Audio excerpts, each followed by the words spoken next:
بسم اللہ الرحمن الرحیم۔ مومنہ ضعیف خاتون اور طوفان نوح۔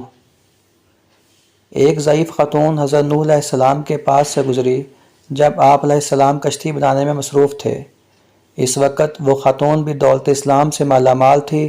اس نے حضرت نوح علیہ السلام سے کشتی کے بارے پوچھا تو آپ علیہ السلام نے فرمایا، اللہ تعالیٰ عن قریب طوفان سے کفار کو برباد کر دے گا اور اہل ایمان اس کشتی میں بیٹھ کر بچ جائیں گے۔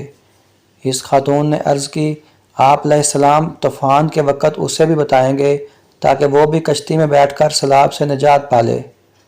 جب مقررہ وقت آیا تو حضرت نوح علیہ السلام مخلوق کو کشتی میں سوار کرنے میں مصروف ہو گئے اور اس خاتون کی بات بارضاہ رب العزت بھول گئے کیونکہ وہ آپ علیہ السلام سے دور تھی۔ پھر یوں ہوا کہ کفار ہلاک ہو گئے اور مومن نجات پا گئے اور اہل ایمان کشتی سے باہر آ گئے۔ تب وہ خاتون آپ علیہ السلام کی خدمت میں حاضر ہوئی اور عرض کی، آپ علیہ السلام نے تو کہا تھا کہ عن قریب طوفان آئے گا، کیا طوفان نہیں آیا؟ آپ علیہ السلام نے فرمایا، طوفان آ چکا ہے، اللہ تعالیٰ کا امر واقع ہو چکا ہے۔ آپ علیہ السلام نے خاتون کے معاملے پر تعجب کیا کیونکہ اللہ تعالیٰ نے اسے اسی گھر میں بچا لیا جبکہ وہ کشتی پر سوار بھی نہیں ہوئی، یہاں تک کہ اس نے طوفان دیکھا تک نہیں۔ بعض اہل کشف نے بیان کیا ہے، بروسہ شہر میں الجامع الکبیر اسی جگہ ہے جہاں اس خاتون کا گھر تھا۔